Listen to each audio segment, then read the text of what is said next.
Hey, what's up, everybody? Mike Toney here, and today I'm just going to be free drawing. Actually, um, I decided I wanted to do just some type of dynamic picture, so you guys will just kind of see me work through my process, and just kind of me just practicing drawing, kind of where I'm coming from and stuff like that. So anything that comes to my mind, I will probably talk about. Anything that comes up, I'll probably just say. So could be on topic, could be off topic. There might be I don't know, there might be a couple of things I might try to show in here, examples of, I don't know, anything I might be able to show or teach or something. If you have any questions after watching the video too, just let me know how I did something, or if you want me to elaborate, and then maybe I'll do another video on that. So right now, I'm just kind of throwing stuff together. As you can see, I'm just kind of laying down guides for things, but I haven't really figured out what I want to do. I'm just kind of going into a direction. So, yeah, bear with me. And I'm just laying down a lot of just really basic lines. I don't really have an idea where I'm going with this. Just trying to like draw to be loose, just to loosen up. So normally, see, that was just a very weird start. I was just kind of figuring out what I wanted to do. But you see a lot of artists, they'll start with kind of like a center line of the character and stuff like that. For me, I just like to get lines down, especially digitally, because it's not really a big deal. I can, erase lines whenever I want, so I don't feel like I'm kind of wasting space or anything, or I'm wasting a piece of paper. But even if you're drawing on paper, you should just think about getting lines down initially, and then going from there and kind of see what develops. Yeah, so I'm just working subliminally, and seeing how that goes. I've done this sitting character before, so I've actually been practicing it. That's probably why this thing popped into my head, and I don't mind it. It looks all right. Your neck muscles don't really go like this. They actually go like this. And I always forget that. So you see me do like this line here that seems like it's coming in like this, but that's not how it goes actually. Your traps, yeah, the trapezoids, yeah. Your traps, the muscle is actually curved in this direction. So, and I like to just lay down a lot of musculature when I'm just kind of free drawing out, because anatomy is like one of the things I'm constantly focused on. Anatomy and just kind of gesture, trying to make my gesture seem more realistic, without making the anatomy too oblong or just not making too much sense. I always want to keep that in mind. So because the character's bent over, I'm just adding creases where his abdomen would probably bend and create a little bit of belly fat. Because even if the character is like super muscular, not that he's gonna have fat, but he's gonna have skin bunching up. So, I only know that by like looking at references. Also, just kind of like looking at myself in pose and stuff like that. And I just kind of remember that this area here squashes.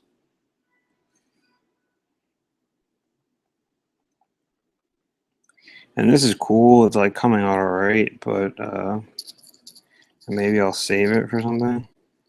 But I wanted to do a dynamic character. I wanted to do something that's like, I don't know, that's a little bit more fun. Because I haven't thought about it beforehand, they can't really think of anything. All right, whatever. Let me just save this, add a name to it. Dynamic. There we go. Save it in my sketches folder. Yeah, I kind of like that, but I don't want to use it right now. Okay, let's do something else. Say something else. Okay, what does this remind me of, Tom? All right, okay.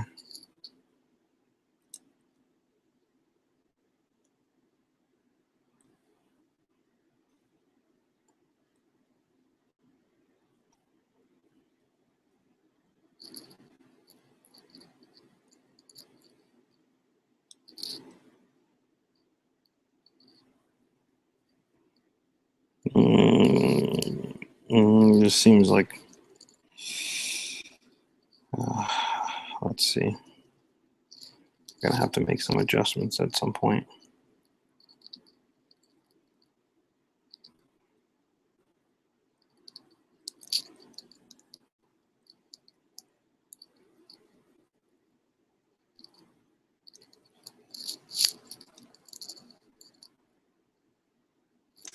Okay, kind of see what I want to do.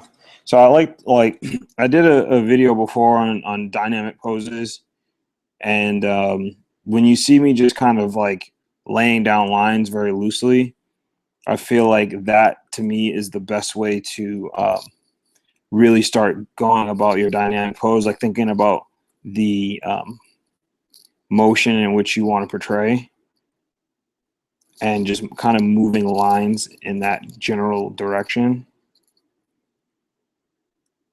So yeah, that's what I just did with that character. That little drawing I had that showed the legs before. I just wanted to move in the motion or get into the motion. I'm still trying to find like the proper way to do the gesture.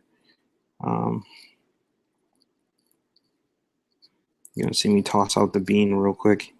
If you haven't seen that video, actually most people got here through that video, but if you haven't seen the bean video, you will see me reference it sometimes when I'm really trying to get myself out of a rut. So I practice kind of what I preach, or at least try.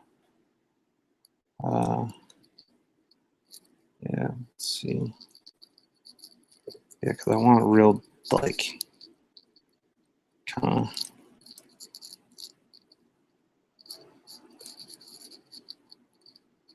Just throwing some lines down.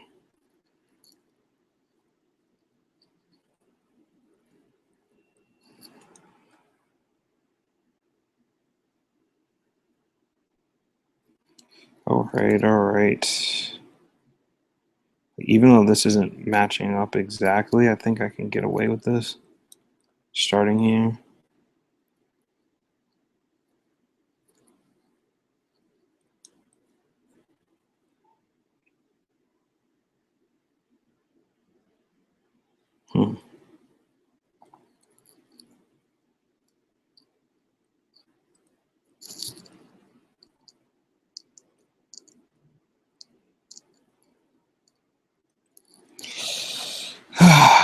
Man, oh man, oh man. Man, oh man, oh man. I'm just trying to figure out. I want them to kind of be in, like almost floating in the air a little bit. All right, maybe I'll. What you'll see me do is you'll see me get rid of, like, lightly, get rid of the top layer of lines. I always put my eraser down to like 70, because I want to leave some lines in the background, especially when I'm experimenting like this. Because then I don't really know if I really want the leg to kind of come forward in this direction, opposed to going in this direction, to the right. So then what I will do is I'll try to just experiment by laying down a couple lines and seeing how that looks and say, oh, that looks better. Or saying, you know what, like maybe down is too boring. Maybe I'll like rise the leg up a little bit here. I'm gonna say the knee is right here.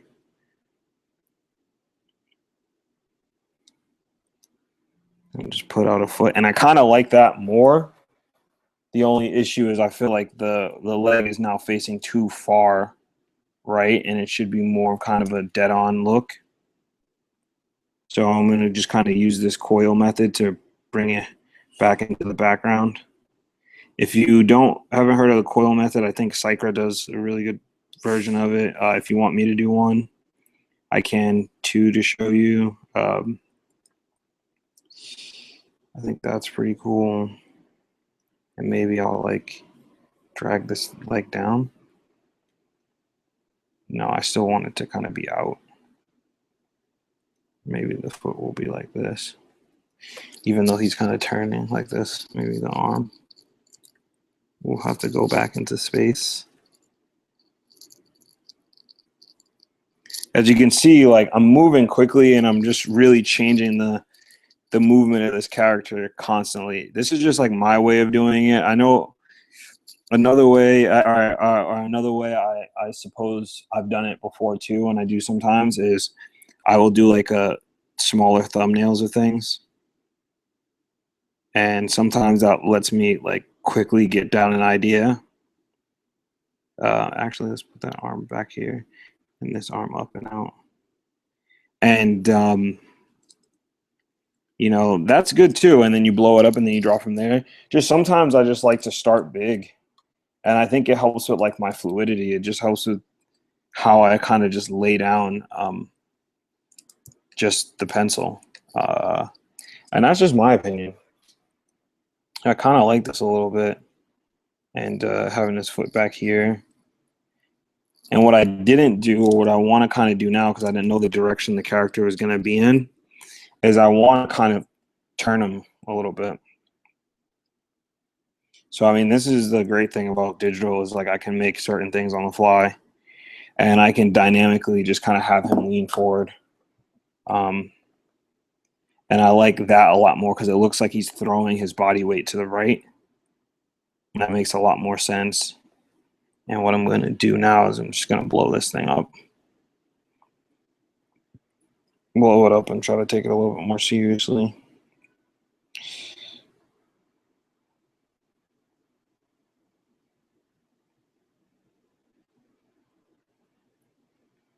Maybe I'll do it like this. Because then he'll hold something in his hand, or he's holding like a sword or something like that, or a staff or whatever. Do a cool, like, artsy, dynamic thing. Whew. Now I'm looking at this and I'm trying to break down the anatomy. So I'm just gonna kind of see if I can lay down some landmarks for myself. Collarbone's generally one landmark I like to lay down, because then it'll tell me like where the chest is and like it's turning and everything else like that. The head is generally one that's always in there. See, a lot of the landmarks that I use are covered by foreshortening. So I'm just going to have to just kind of wing this something serious. And I just hope it turns out well. And you know what? I'm actually going to go down over this one more time. It's very light, but I should still be able to see it. Okay. Drop this here. So now that I have that thought about the collarbone a little bit, I'm actually going to bring it up here. And I know that the collarbone kind of hits that crest where the where your shoulders are, and I want to kind of keep that in mind. You know what? Instead of just going too much in detail with the anatomy here, I'm actually going to just simplify this and use just simple shapes. That's going to help me out the best here before I go into anything too serious.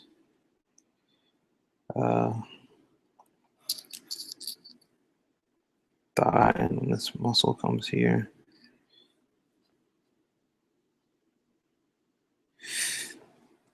Doing legs is very difficult for me. It's just one of those things, like when you start drawing, you're drawing your characters or whatever, like you tend to just focus on like the hips up. You know, I see like that a lot of my old work, it just seems like my upper body drawing was a million times better than my lower body drawing. And it was like almost I just gave up at the waist. I was like, all right, well, nobody's really going to see that, or nobody cares about that. I just never drew it. So I have this really difficult time with the pelvis.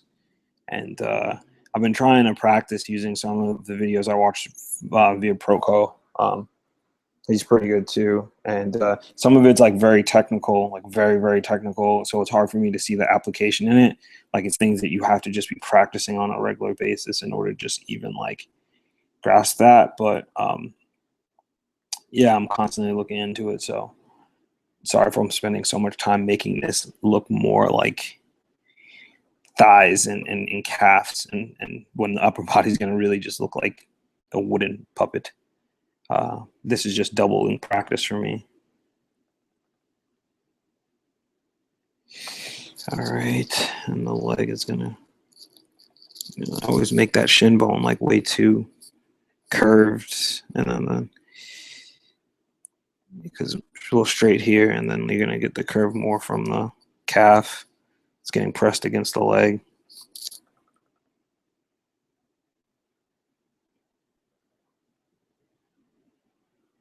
All right, let's say that looks like that. All right.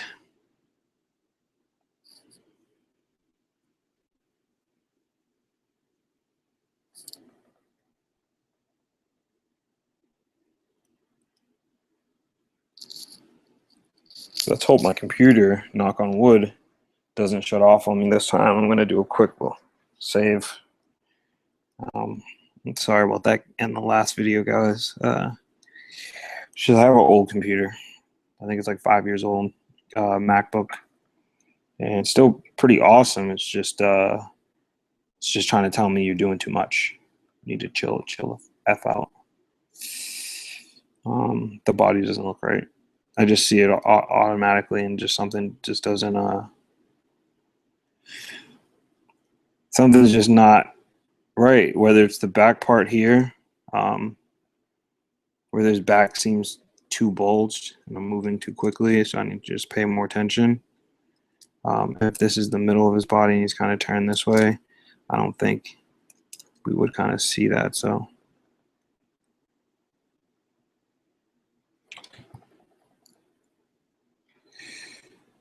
and maybe the center would be more like this, and get more like this.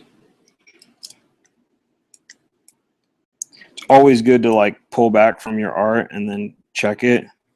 And another thing that I like to do, I didn't in the beginning, and I've just been using it a lot more, is flipping the canvas and checking my art while flipping the canvas. When you see it from a different angle, you tend to start seeing a lot more mistakes that way. And it gives you a better opportunity to kind of fix those. And I'm going to say his body's turning this much, and I don't want to show that much of it. And if that's the case, this is where his arm would start right here. And his hand will be going back into space like this. Just thumbs pop it out here. See, but now I'm not getting that whooshing kind of feeling I was getting before.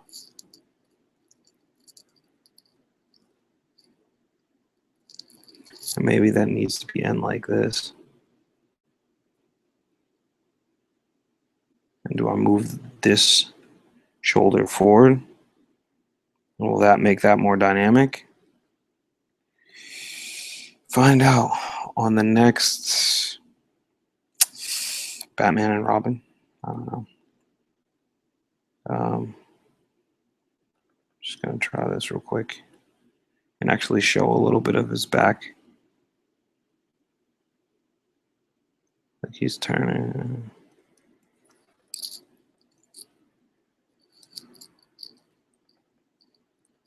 That to me actually does seem a little bit more dynamic. But maybe I'll go back to this hand here.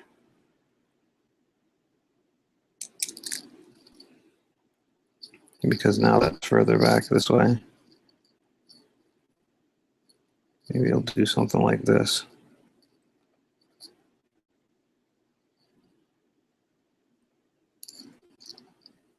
Maybe what if his hand was down here?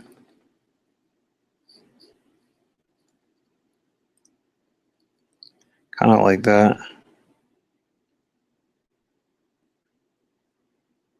We're just holding something here. So as you can see, this thing is going through a ton of different deviations, and that's okay. Like, you should never be afraid to change something for a better idea. We as artists, sometimes because we spend so much work doing something, we'll get stuck. We'll just be stuck, trying to make one idea work the entire time, instead of just kind of moving organically and allowing for things to display. So I can't wait to actually rewatch this video myself and see how it has evolved from start to finish. I'm actually going to maybe extend that leg out off screen and make kind of foreshorten a little bit. Foreshorten, but use this dynamic view. Now this seems dynamic now. But then what I'm also going to do that I did before, so I'm going to take this and I'm going to tilt it down again. The tilt for me is really what dramatizes something. That's not even a word. Dramatizes something. Is that a word as well? Probably not. But that's the technique that I like to use. If you're drawing traditionally, what you want to do is you want to kind of lay down, in my opinion, you want to lay down a line of motion. So if you want your character to go to the right like this, then you want to lay down one of these lines. If you want your character to kind of be like bending or doing some form of like a flip or something, like they're bending backwards, and you want to lay a line down like this and then draw your character on that line. And that will help you get the general direction of what you're trying to do. Let's say his leg is still up, because they're in the middle of completing the flip, and then one hand is still out for balance. So that's what you want to kind of think about if you're doing something traditionally. Just so happens when you're working digitally, you get an opportunity to kind of play around with stuff like this. So I'm actually liking the direction this is going in. Now I have to actually nail down some of this anatomy. I like to go to the big eraser and then just clean it down a little bit. Bam. Oh, the program I'm using is Manga Studio EX, if you don't see it at the top. The brush I'm using is the darker pencil, and I'm using a size 8 brush. I fluctuate between size 8. I fluctuate between 5, 6, 7, and 8. Just depending on how it is. When I ink, I sit around 5 or 6, and I don't really like my inking style yet, so I'm not really set on that. So that may change in the future, but as of right now, that's kind of what I'm doing. And now let's lay down some stuff. All right.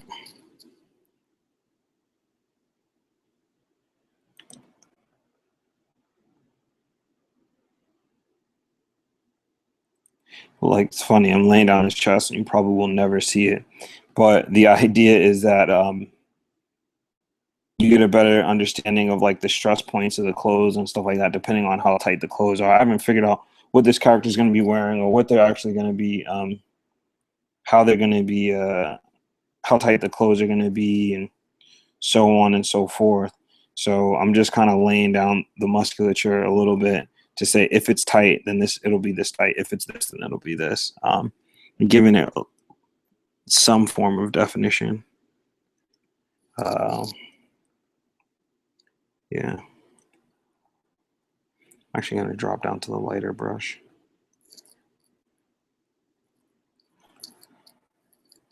For this knee area here. Turn the screen. So I'll say that kneecap.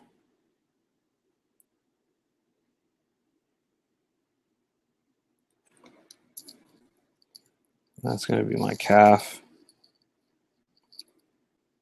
which gets bigger as it heads towards the camera.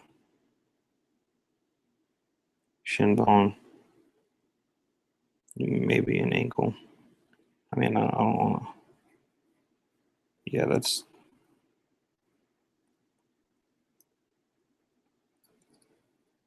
once I turn this back, I realize that's not the ankle.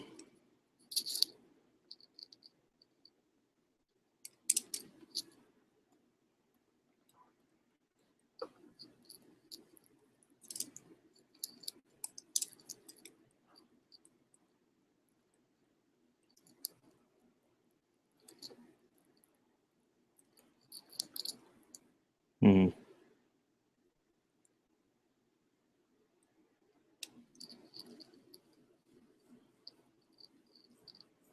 Kind of getting an idea of the character I want to kind of make. So I've been drawing these fantasy characters and using them for examples. Last week, the character I didn't really name him, but or I gave him like a quick name just so I have something to quick save with. But Nando, and I think that's what I'm going to do. I think I'm just going to make this character Nando, and I'm just going to shorten up a couple of things on the anatomy so that he seems a little bit more kiddish in a sense, and I'm going to give him, keep him with the sharp chin and the big shonen manga head.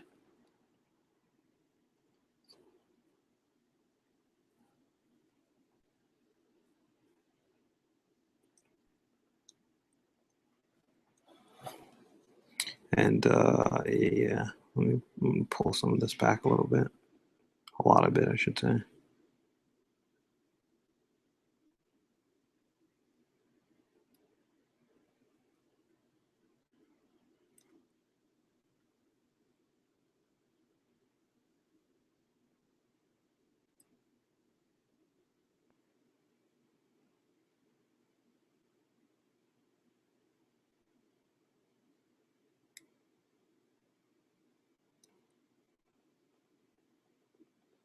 I'm going to move Nando's nose up because I want to see if I can get a good expression on here via the mouth. Laying down some rough lines. I remember where that is.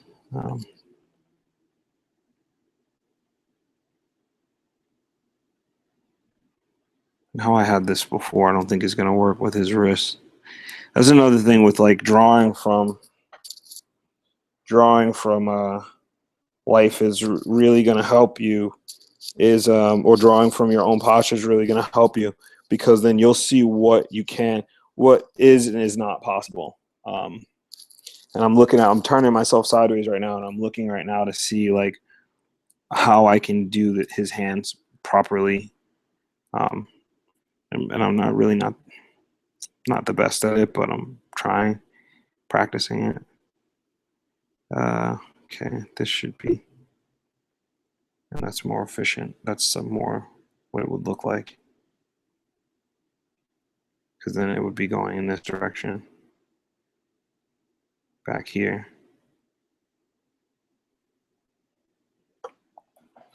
Which is cool, but then that kind of leaves us with a lot of other space on the other side. And I wanted to consider that before when I was originally doing it. And now what is his other hand doing?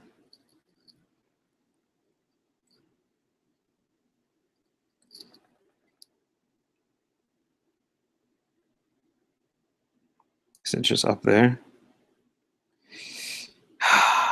Process. Changing all the time.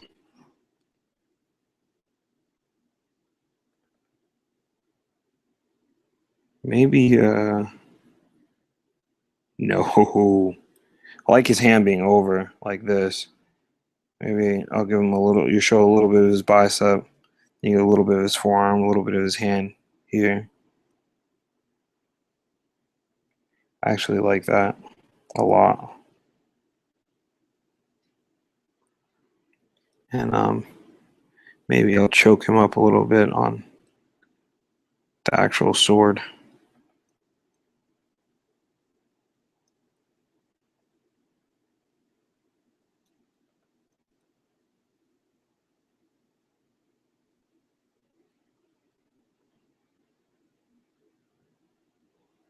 Yeah, because it's more like that, the way the blade is. Whatever, that's not important.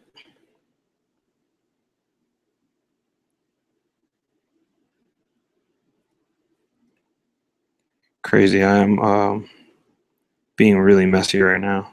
Actually, I'm a messy artist in general, as far as like laying down lines and stuff. So yeah, I just kind of think it's important to lay down lines, like just to get something down. Like if you're taking a test, it's like just don't leave the question blank. Put something there. Try, and you'll be surprised what kind of comes out or what you remember at that time while you're trying to figure something out. All right, I think I've actually like nailed down something that I'm gonna do. So the art shouldn't change too much from here.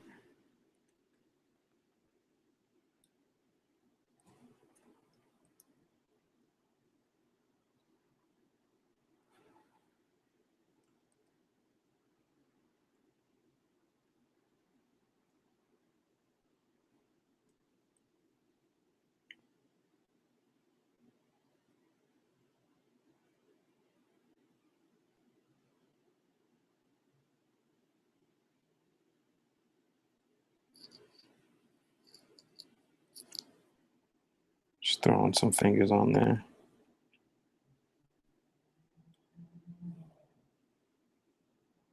Hmm.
All right, for anybody who's still hanging in here at this point, I appreciate you guys sticking around.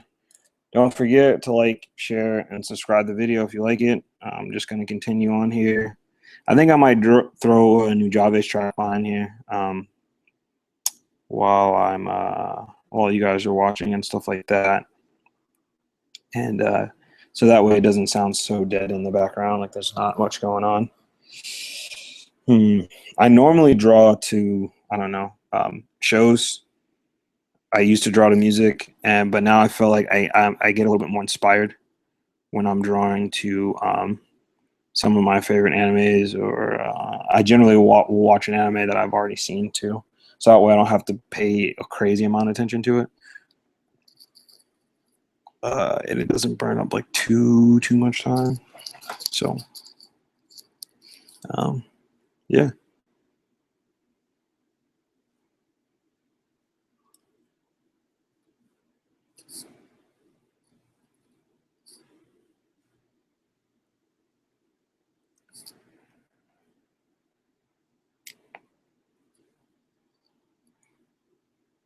Trying to figure out now the wrinkles, as you can see. Drawing the clothes dynamically.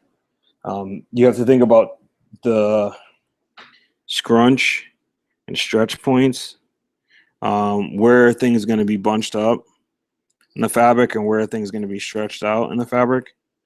And you just, one, you have to study from life. I know I say it over and over again. I'm sounding like an old man. The other thing is you can look at yourself and look at your own clothing and see where those points are. And once you figure out those points, before when I used to do this, I used to like actually put a dot where the points were, so that way I wouldn't forget. where the fabric will sit or where the fabric will stretch. That was a good way to help me, especially working dynamically, and I still do it from time to time. Um, and then what you want to do is just look at that stuff, and then you don't have to do like a person's full body, but just do a couple of the folds here and there, just so you get a better understanding of it.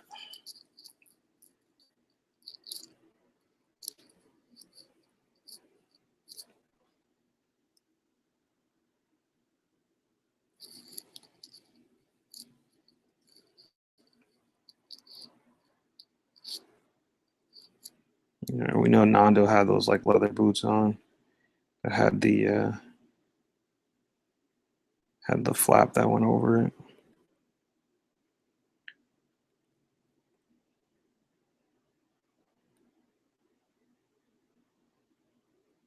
I'm actually proud. I kind of like remembered this bottom curve, and I'm paying attention to it in the 3D space. Like it looks like hard edges right now, but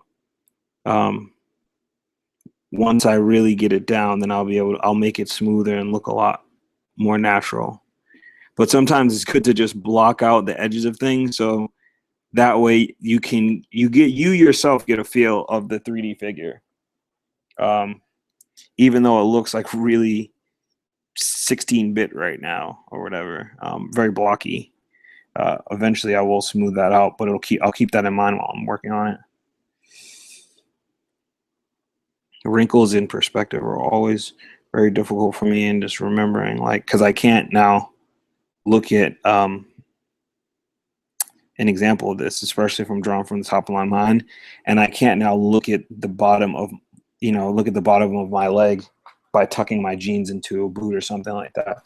So I'm kind of just winging it based on what I saw, what I think a fold will actually look like from beneath. And I tend to have a lot of issues with that. I have to figure out my own technique or look up a technique that will really help me with that.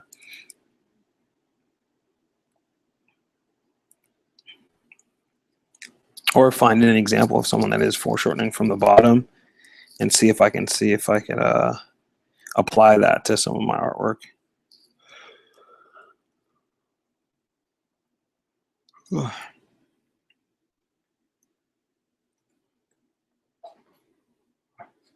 Also, too, like this, we artists will take a lot of liberties with things. Not things that like are fundamentals that you should learn and try to practice the rules properly. But I mean, take the liberties as far as like how we want the folds to be. You know, people have their different styles. Tito Kube's style is very different from Kishimoto. So, and Kishimoto's brother Seshi, like, even though they have a similar art style, their fabric folds and stuff like that, and the way they like to do their shading is different. Seshi definitely uses a lot more tones and stuff like that. Hope I'm saying his name right too. Yeah, so you know, those are certain liberties that we take that affords us our particular style. Whether we like our styles or not is another question, and how we break them is a whole different animal. So I'm going to do another quick save because I have a bad feeling something will happen. This will be great if it goes all off without a hitch. Oh yeah, I'm sorry guys that I'm going with these 2-week spans of making the videos. It's just I really gotta like get my motivation up to fight my computer to do it. But I really want to show you guys that I am drawing every day, and that you know, yeah, like I said, I'm practicing what I'm preaching. I'm drawing every day, but you know, with the fact of drawing every day, there's so many different subtle art nuances that I pick up on that help me on a day-to-day basis that I kind of just want to like spread out and just say, hey, this thing helps me, maybe it'll help you. And that's why like my art looks a little bit better here or there or wherever. So yeah, like you know, I want to just share what I know, share what I learn, and it's gonna gradually evolve too. I'm gonna do another hand video because I figured out another way that helps me do the hands. It's a little bit more advanced, but it's great because it allows me to practice the hands a little bit more dynamically. And I haven't actually seen this anywhere. It's just something I just developed by, I think I was at the train station and it just kind of popped in as I was working on something. I was having a hard time with it and it just helped like something fierce. So I want to kind of show you guys that thing. Let's see. Let me get rid of this. Draw this back so I don't lose too much of it. Get rid of this again.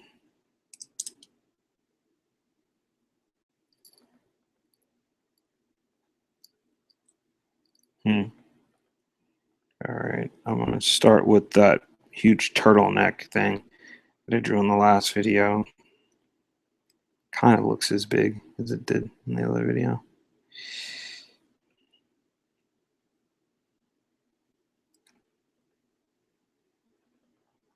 So with the shirt's gonna have a different form of folds because I want the shirt. I feel like is made in my mind is made out of looser fabric, and because my body energy is moving a lot faster than my clothes are, I'm actually gonna have it so my body is almost left my clothes to the left of the body. So you'll see a lot more of the things stream to the left because my body is moving faster, underneath my clothes. And I think that will give the viewer the illusion that my character is actually moving from left to right. And that is important because then that is that's the illusion of motion. Somebody asked me about that, like, how do I get the motion out of art? And it's like snail lines, for one, are really good. And almost using my clothing design to complement the snail lines. So part of that, I'm going to blow out part of that turtleneck to the left. That's not like coming in tightly. And hopefully that will really give off the illusion of, hey, I'm moving quickly.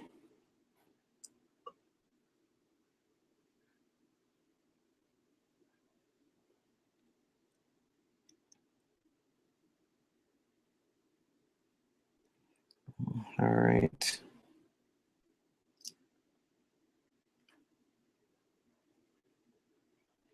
Don't ever be afraid to erase your art that you've drawn over. So like this shirt is going to end up covering part of the hilt of this sword. And that's just how it is, even though I spent time straightening it out and lining it up. But it's more important that the shirt looks like it's blowing in the wind and covering the hilt. So when you're drawing over stuff, remember that you're probably going to have to erase the underneath. So in this phase right here, just don't get too attached to some things. And if you're consistent, like I said in the other video about just creating consistency, you won't have to worry about it because then you'll consistently be able to make that same thing over and over again. That's why we practice so hard and do these practices where we're just drawing lines and circles, because the moment we can do it consistently, that's when, at least in my opinion, that's when we hit that level. You can knock out something great on a consistent basis. This is the front of that shirt. This is the partial sleeve area. This is the rest of it. All right. So I'm going to have this line carry with that.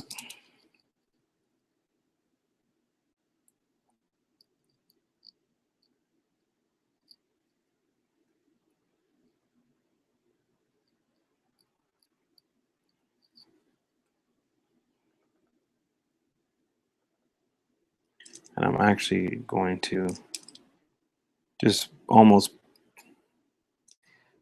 put that sleeve against the arm to almost say the arm has hit against the sleeve. Like it's moving so fast that it's hit that sleeve and coming from this direction. Boom.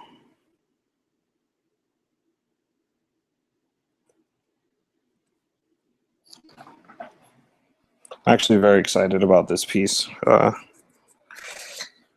and where it came from. It looks pretty good. I'm enjoying it. I don't generally like a lot of my stuff um, right off the bat. It takes like a couple days for me to look at it and be like, oh, okay, that was pretty good. I kind of like it now. Um, Kind of a douchey move, but I don't know. Like I feel like I'm not at the art level I want to be. I still feel like I got a ways to go. A long ways to go, I should say.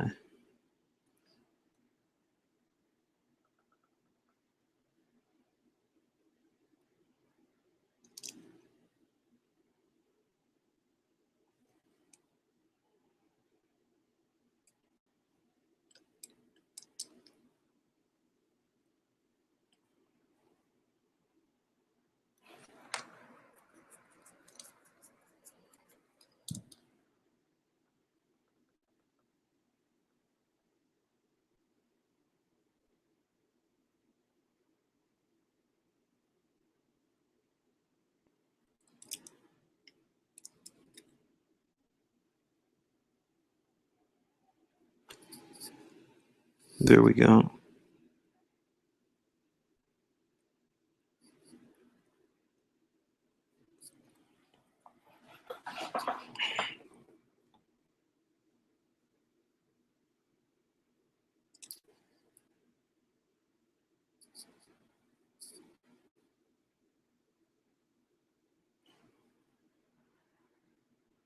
So I'm sitting here drawing. I'm just like have a huge appreciation for these individual YouTubers that just like they're just they're sitting here talking to themselves.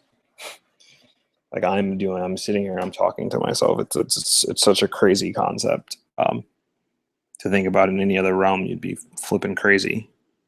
And I'm just here chatting away like hundreds of people are listening to me, and there's like 5. And that's like my cats, basically. Cats and my girlfriend.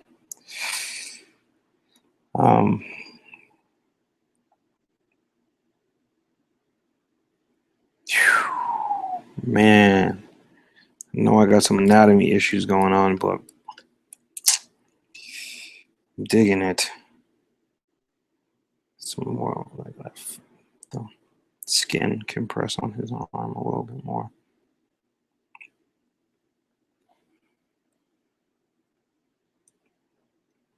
Oh, I'm also working on a Cintiq companion, not companion, Christ, Cintiq 13-inch HD, and I love it. If you can, I would save up to get one. Saves you a ton of money in the long run through sketchbooks and stuff like that. If you feel like you can only do one or the other, if you're going to get one, get the companion. That's the one you can take everywhere with you. I believe that's the one that has the Android technology on it. There might be another one too. I think there's like the Companion 2 that has like Windows on it. It's basically another computer. I think it's $1,500, but $1,500 to basically have a drawing tablet that you can take everywhere, that will supplement as your sketchbook. It sounds like a huge win to me. I am perpetually a Mac user. Like that's just going to be what I do. So I haven't checked it out for all the Mac users. I don't really know what you should look into and get. But yeah, I was thinking that might be my next move. The Android version. So that way I can still like plug it into my computer and still use it and feel, and I have an Android phone and feel like I'm not at a total loss. But yeah, it's a great call, and I feel like it's actually helped my artwork improve, just because it allows me to experiment so much. It allows me to experiment, as you saw now, just laying down lines and just being able to do a bunch of different things. When I draw traditionally, I immediately feel the finalness of the work. So like I find that I really try to make my traditional like gestures and stuff like that, instead of just changing them, I feel myself trying to make something broken work that I can't fix. So I need, instead of restarting it like I would digitally, I just keep going with it, going with it, going with it. And then I may look at it and say, okay, I kind of like it, but like I see where these things are wrong. I wasn't able to change this. I wasn't able to fix that. And then I look back at it like, I don't know, a week from now, I'm like, man, I really don't like that drawing because I really messed up on the hips there. And I should have just restarted it and moved the hips a little bit or moved this a little bit. And you just don't get that flexibility traditionally. But digitally, man, oh man. It also lets me play around with painting and everything else like that. So I would say do it. I don't know any other competitors that are cheaper than Wacom. But I'm sure you can find them, where you can go on Amazon and you can find a couple of cool things via Amazon. I know some people that have gotten some tablets off of Amazon and they like them. So if you feel like $1,500 is too steep, I mean, it's still steep for me. But like, this is just, I love art. I love doing it. So I saved up my money like a mofo to get this thing. So funny story, when I ordered it, they didn't track it entirely. So like it only said that it left from one area and it just was stuck in like Tennessee or something for like 9 days. So I'm sitting here and I'm like, man, I ordered this thing. It's $1,000 and it's taking this amount of time. I'm freaking out now because not only do I just want to use it, I'm like, I hope it didn't get lost in the mail. I hope someone else didn't get it. And then like, I just lost all this money because they're not going to send me another one just off of the merit of saying, hey, I haven't gotten this thing and you guys owe me or something. And I call like UPS or something. And I'm like, hey guys, this thing has been stuck in Tennessee and, you know, it's a pretty expensive thing and I'm really excited to get it and so on and so forth. And the lady's like, oh yeah, let me check your tracking. So I give them the tracking number. She's like, oh yeah, we're not really tracking that. And I'm like, well, you know, I got tracking for it and so on and so forth. And that's a little weird. And she proceeded to tell me, remind you, I'm kind of on edge because I really want my Cintiq. And she proceeds to tell me like, well, you know, well, we can't possibly track every package. You know, there's thousands of packages going out every time. And because I'm on edge and I'm frustrated and I'm just not computing entirely. I'm like, I know, but I asked for tracking. Like you can't offer me tracking. And then I ask for it and I say, okay, yes, I want to track it. And then you tell me you're not tracking it. That's just false advertising, or not false advertising, but that's not what I asked for, you know? And I was like, that's like me going to McDonald's, asking for a cheeseburger, and then not giving me the burger and not putting cheese on it. And I asked them why, and they're like, well, we can't possibly put cheese on every burger. Thousands of people buy burgers from us a day. Then don't offer cheeseburgers. And I said this exactly to the lady. I also proceeded to say, look, I know you're not a decision maker, so I'm not actually upset with you. I'm just frustrated because I'm waiting for this thing. And it's been over 5 business days. So, yeah, that's my little side story about waiting for my Cintiq to come in and me, what I would think is catching a fit. I normally don't do that to people, especially working in those positions, because 90% of the time they hate their jobs. So I felt kind of bad about that, but I also was still very angry that I didn't know where my stuff was for like 10 days until it came in. And then when it came in, if you have a Mac and you get this, look for the Rockfish adapter, monitor adapter. Like my laptop didn't have HDMI. Like I said, it's 5 years old.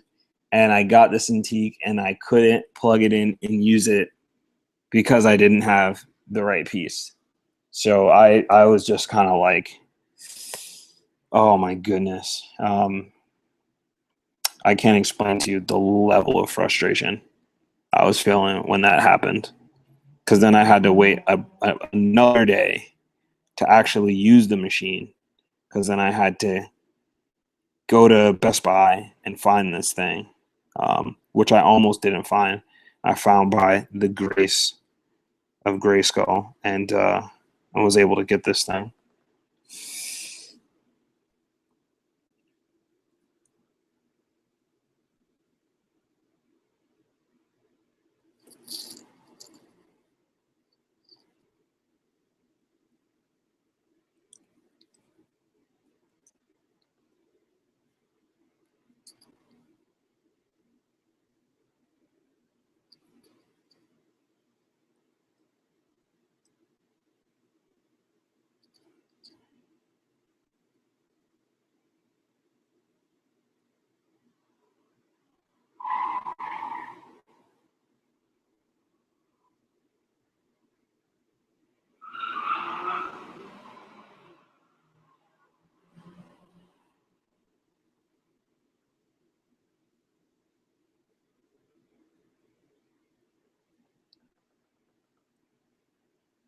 Yeah, my guy has really big teeth. So what I'm gonna just end up doing is I'm gonna just make the mouth be open now. I didn't want that, and I'm just gonna run with that now, just to make his teeth smaller.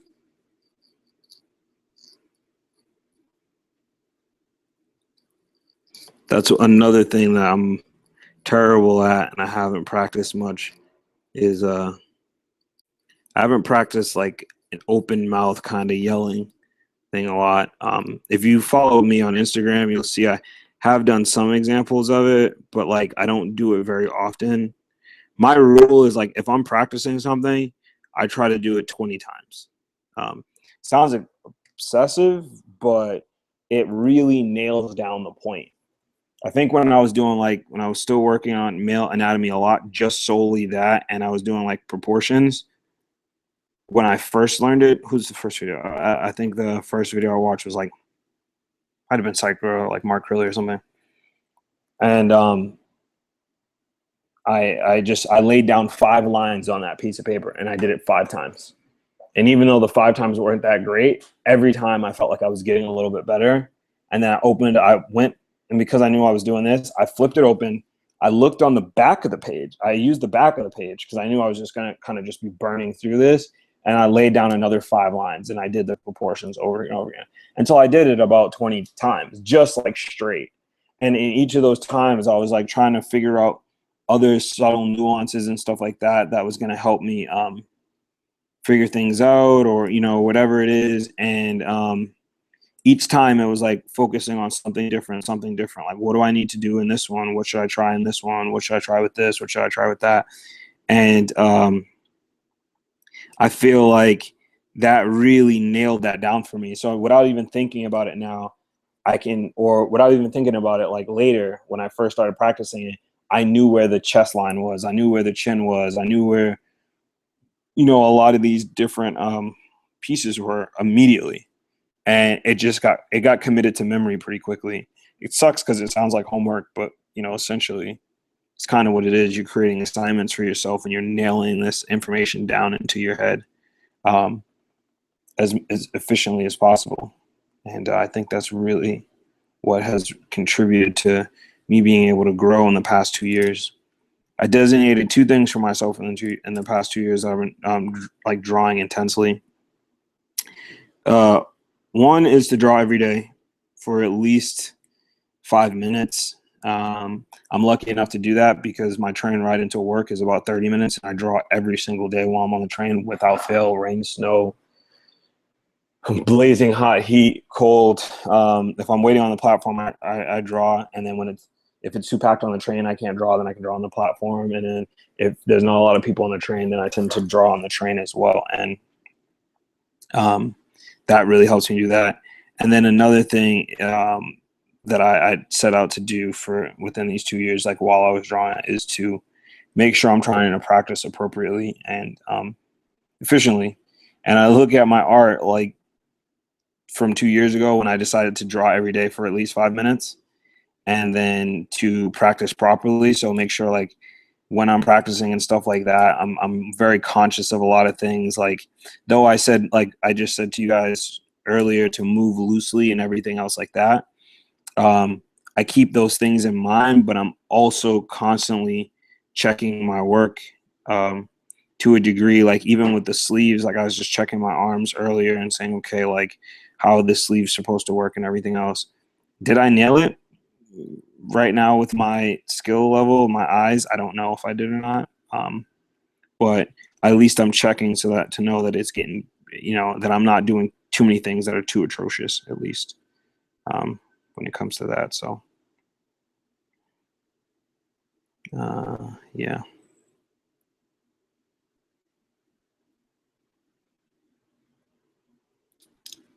I have to do better with this, with these fingers grasping things. I have to realize there's an actual, like, my hands tend to start to look like super thin because I forget about the width of the fingers and the palm and those things, and constantly including those things. I need to be doing these contour lines, which will help me remember that you're looking at a three-dimensional shape. So draw as if you're working in that three-dimensional shape. It's a lot better.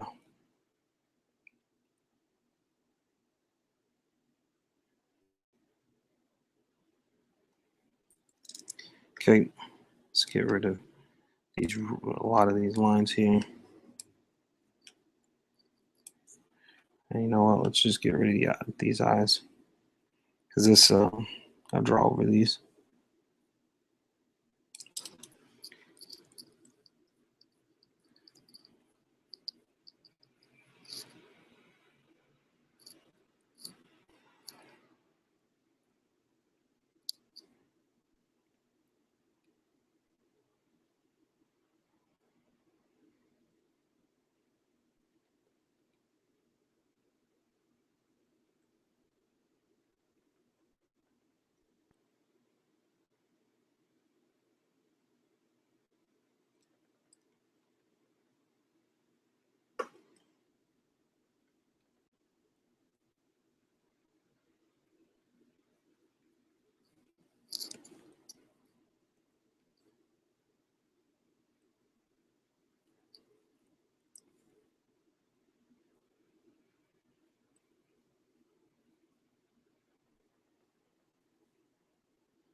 All right, everybody. So I hope you liked the video. I hope it wasn't too long. I probably am going to speed up some parts, throw some music in here so it just doesn't sound too boring.